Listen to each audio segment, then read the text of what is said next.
Dear students, हमने linkage की बात की। लिंकेज का मतलब है कि कुछ जीन्स जो कि एक क्रोमोसोम पर होते हैं वो वैसे ही जनरेशन टू जनरेशन जाते रहते हैं, दे रिमेन एसोसिएटेड। अब ये लिंकेज का जो कंसेप्ट है, इसमें सबसे बड़ा रोल है थॉमस हंट मॉर्गन का। तो थॉमस हंट मॉर्गन ने जो काम किया है, वो काम किया है एक फ्रूट फ्लाई पर, जिस फ्रूट फ्लाई का नाम है ड्रोसोफिला मेलेनोगेस्टर।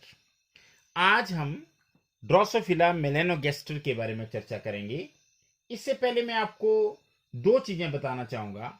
एक, एक्सपेरिमेंटल जेनेटिक्स क्या होती है। सबसे पहले तो हम एक्सपेरिमेंटल जेनेटिक्स की बात करेंगे। एक्सपेरिमेंटल जेनेटिक्स का बेसिकली मतलब क्या है, क्योंकि आपको पता है कि जेनेटिक्स तो study of heredity and variation है, और एक्सपेरिमेंटल जेनेटिक्स क्या है? This is the branch of study, very important, the branch of study which deals with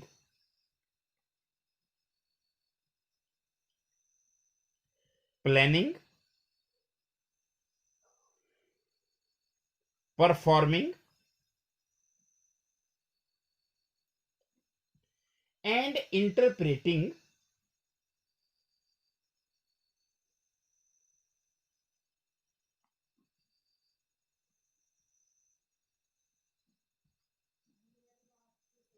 genetic genetic genetical experiments।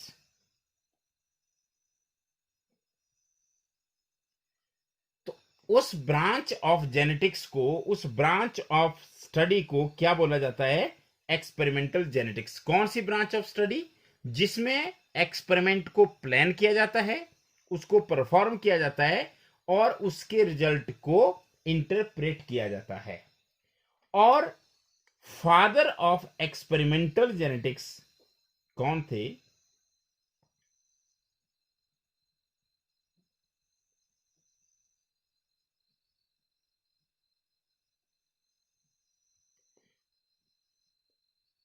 ये थे थॉमस हंट मॉर्गन। तो ये थे फादर ऑफ एक्सपेरिमेंटल जेनेटिक्स। अब इन्होंने जो अपना काम किया, major work, his major work was on, अब आप समझ सकते हैं किस पर था? ड्रोसोफिला ड्रोसोफाइला मेलेनोगेस्टर पे।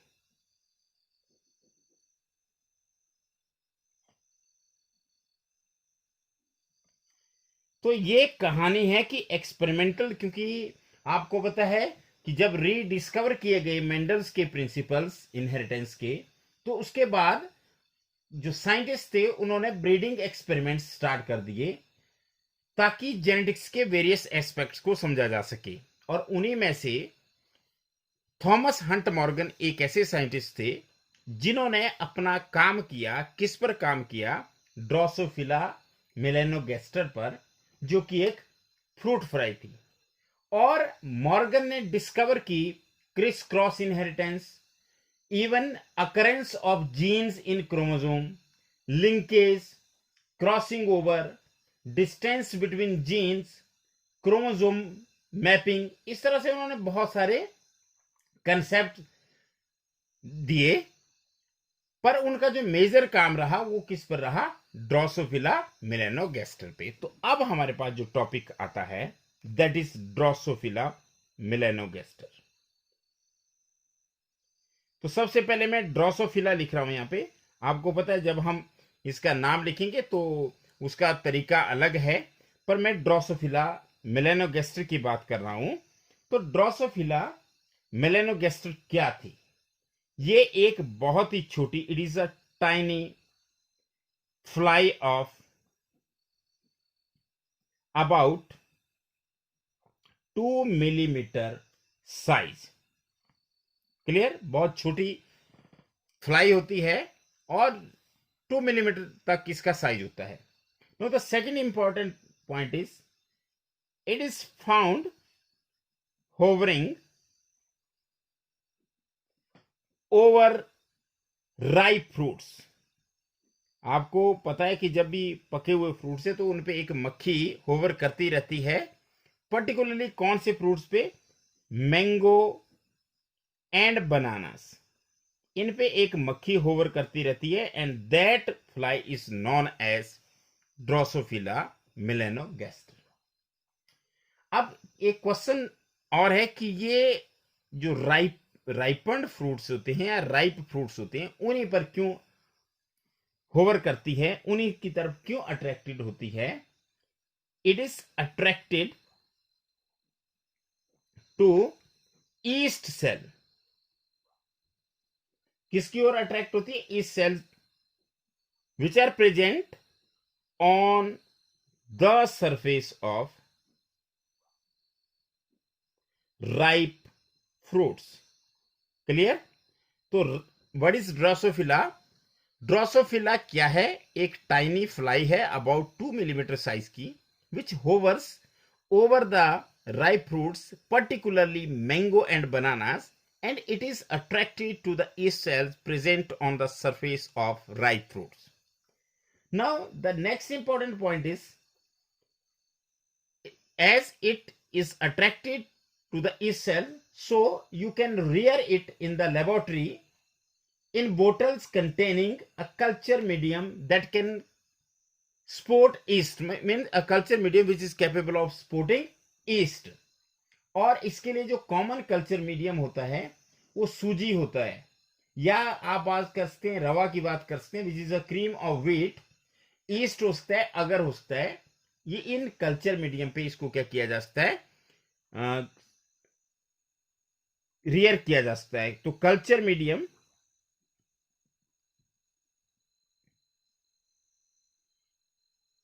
फॉर रियरिंग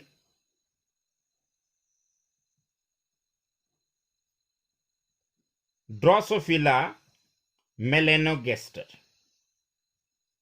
तो देखिए कौन सा कल्चर मीडियम होगा जिसमें इसको रियर किया जाता है. अब आपको मैंने बता दिया. इसका मतलब है कि इसको रियर करना आसान है. मैंने आपको क्या बताया? सूजी, रवा which is a cream of wheat, या इसके अलावा भी बहुत सारे होते हैं, मोलेसिस होते हैं, या ईस्ट होता है, या अगर होता है. तो इन कल्चर मीडियम्स पे इसको आसानी से क्या किया जा सकता है? ग्रो किया जाता है. अब एक और इंपॉर्टेंट है, फ्लाइज. कौन सी flies? This Drosophila are inactivated. कब इनएक्टिवेट करते हैं इनको? कैसे इनएक्टिवेट करते हैं? These are inactivated temporarily with ether before taking to examination, या taking them to examination. Clear? तो देखिए मैंने अभी तक आपको ड्रोसोफिला के बारे में बहुत सारी चीजें बताई कि ड्रोसोफिला मेलेनोगैस्टर एक छोटी फ्लाई है जो अबाउट 2 मिलीमीटर साइज की है और वो होवर्स करती है राइप फ्रूट्स के ऊपर, particularly mango and bananas, and it is attracted toward the yeast cells which are present on the surface of these ripe fruits, and it can be easily reared on suji, rava, molasses, yeast, and agar. Means you can culture it in the bottles which contain a culture medium capable of sporting yeast. और इसके बाद मैंने आपको एक और important चीज बताई कि इनको इनएक्टिवेट कर दिया जाता है before taking them to the examination. Now it is very suitable for genetic research. Now this is important कि ये जेनेटिक रिसर्च के लिए पी से भी बेटर है. तो क्यों ये सुटेबल है?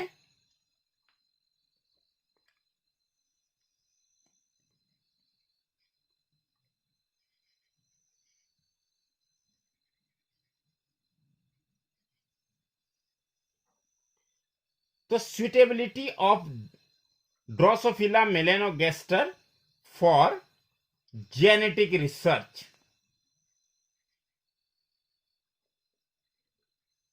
क्यों suitable है, इस चीज की हम बात करेंगे. अब देखिए कई कारण हैं, इनमें से कुछ कारण हम, कुछ इसके फीचर्स हैं जिनकी वजह से बहुत ही सुटेबल है. तो उनमें से सबसे पहला है, it has short life cycle. तो शॉर्ट लाइफ साइकिल, कितना शॉर्ट लाइफ साइकिल है? 10 to 12 डेज, मतलब 2 वीक्स. 10 to 12 डेज का होता है और 2 वीक्स में आपको नई जनरेशन मिल जाएगी. तो इसका मतलब है कि आप बहुत सारे एक्सपेरिमेंट कर सकते हैं. देखिए 2 हफ्ते में आपका एक्सपेरिमेंट पूरा हो जाएगा.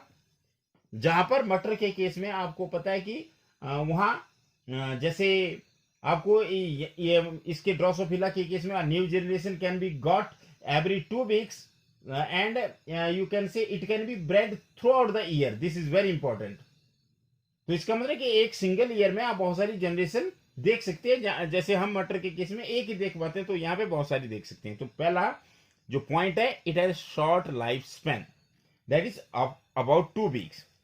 Now the second important is that it can be easily reared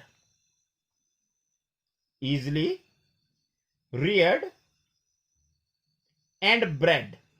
इसकी ब्रीडिंग भी आसानी से करवा सकती है. कहां पे?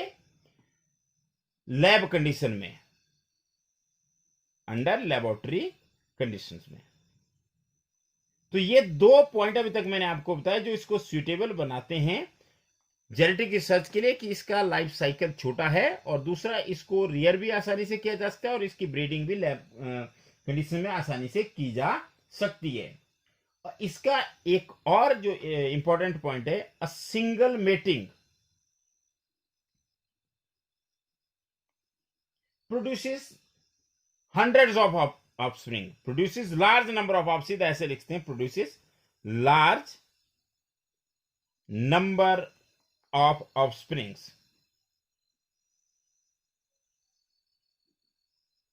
तो 3 पॉइंट हमारे पास है कि एक ही मीटिंग से बहुत सारी आपको ऑफस्प्रिंग मिल जाएगी, बहुत सारी प्रोजनी का नंबर बढ़ जाएगा.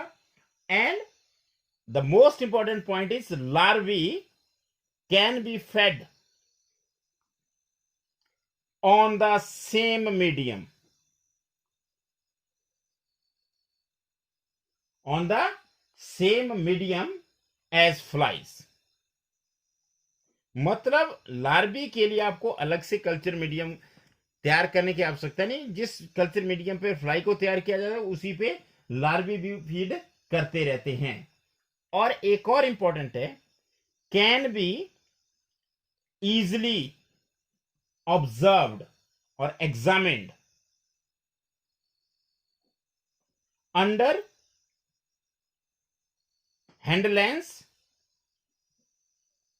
या तो इसको हैंड लेंस के या लो पावर माइक्रोस्कोप. देखिए ये बहुत इंपॉर्टेंट है कि इसका साइज इतना छोटा भी नहीं है कि आप इसको ऑब्जर्व नहीं कर सके. आप इसको एक हैंड लेंस से भी इजीली ऑब्जर्व कर सकते हैं. अगर लो पावर का माइक्रोस्कोप हो तब भी आप इसको इजीली ऑब्जर्व कर सकते हैं.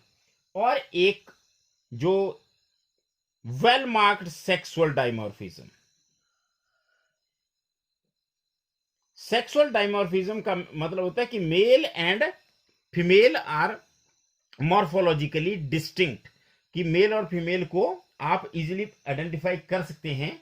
इसमें क्या होता है, females are larger in size. देखिए एक तो यही बहुत बड़ा डिफरेंस है. एक तो साइज में कैसी होती है, वो लार्जर होती है, and there is a presence of ovipositor and they have presence of या they have ovipositor. ये ओविपोजिटर क्या हुआ? ओविपोजिटर क्या होता है? ये एग लेइंग स्ट्रक्चर होता है. तो एग लेइंग स्ट्रक्चर फीमेल में ही होगा, मेल में नहीं होगा. और इस एग लेइंग स्ट्रक्चर को क्या कहा जाता है? ओविपोजिटर which is present at the end of abdomen. तो एब्डोमेन के एंड पे अगर आपको ओविपोजिटर दिखे तो इसका मतलब क्या हुआ कि वो फीमेल है. और वैसे भी मैंने आपको बता दिया कि जो फीमेल होती है वो साइज में भी कैसी होती है? बड़ी होती है और मेल छोटा होता है.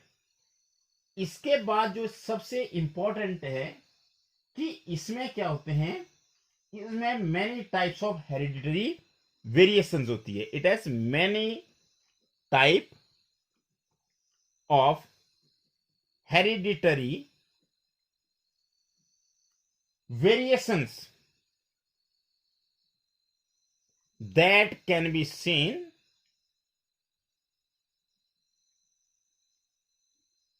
with low microscope. तो इसका मतलब है कि इसमें क्या होते हैं? एक्सटर्नली विजिबल और इजिली आइडेंटिफाइएबल कंट्रास्टिक कैरेक्टर्स होते हैं.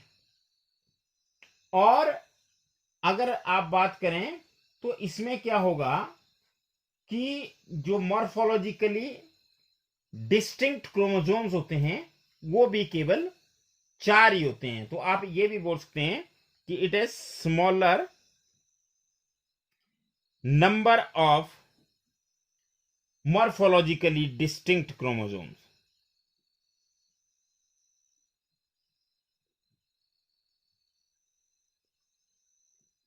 तो मॉर्फोलॉजिकली डिस्टिंक्ट क्रोमोसोम्स जो होते हैं उसका नंबर कितना होता है? केवल 4 पेयर्स होते हैं. और इसमें एक मैं लास्टली आपको बताना चाहता हूं कि ये जो होती है ये इसमें हिट्रोमॉर्फिक सेक्स क्रोमोसोम्स होते हैं. हिट्रोमॉर्फिक का मतलब होता है X Y different. Heteromorphic sex chromosomes in males. तो मेल्स के केस में हिट्रोमॉर्फिक सेक्स क्रोमोसोम्स होते हैं. ये इसके कुछ ऐसे स्ट्रक्चर्स है. मतलब क्या होगा कि जो सेक्स क्रोमोसोम होंगे मेल में वो कैसे होते हैं? वो एक्स वाई होते हैं. और जो हिट्रोमॉर्फिक क्रोमोसोम्स होते हैं उनकी ट्रांसमिशन को स्टडी भी इजीली किया जा सकता है. एक और इंपॉर्टेंट पॉइंट है कि जो पॉलीटीन क्रोमोसोम आगे मैं आपको पढ़ाऊंगा, ये आपने +1 में भी किए. तो पॉलीटीन क्रोमोसोम जो होते हैं वो इसके लार्वा के सलाइवरी ग्लैंड्स में पाए जाते हैं. तो देखिए आज हमने बात की, अब मैं रिपीट कर रहा हूं, हमने बात की कि ड्रोसोफिला मेलानोगास्टर से पहले हमने बात की experimental genetics, that is the branch of study which deals with planning, performing and interpreting genetically experiments is called as experimental genetics. And the father of this experimental genetics is Thomas Hunt Morgan, that is T.H. Morgan. And his main work was on fruit fly, that is Drosophila melanogaster.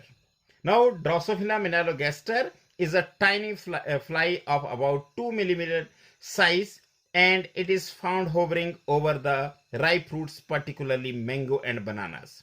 And it is attractive to the cells present on the surface of these ripe fruits. That's why it can be cultured in a medium which contain you can see yeast. Now, and it can be easily reared on different culture media like suji, reva, molasses, yeast, agar.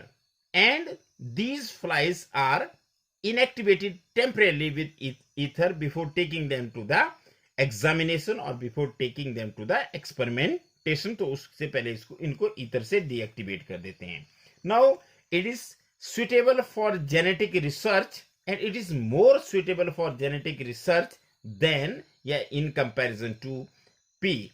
Now why it is suitable? There are different reasons, and we are discussing some of the characteristics of this fruit fly. The first is its short life cycle, so that you can study large number of generation during your lifetime. That is, scientists can study large number of generations of fruit flies in their lifetime, and it can be easily reared as well as bred under laboratory conditions, and a single mating produces large number of offspring, and larvae can be fed on the same culture medium as flies. It can be easily examined under hand lens or low power microscope, and it has well marked sexual dimorphism, that is, males and females are morphologically distinct, that is, females are larger in size, males are smaller in size. Females have ovipositor, and that is, egg-laying structure is present at the end of their abdomen, and many types of hereditary variations or easily observable characters, traits are there, contrasting traits are there, which can be seen with the low microscope. And smaller number of morphologically distinct chromosome, that is 4 pairs, and males are heteromorphic, that is, they have XY sex chromosome in them, and the transmission of this heteromorphic chromosome is very easy to study. So that's why today we have discussed this Drosophila melanogaster. In the next video, we will talk about the sex determination in animals, and more topic will be discussed in the later on videos. Thank you very much.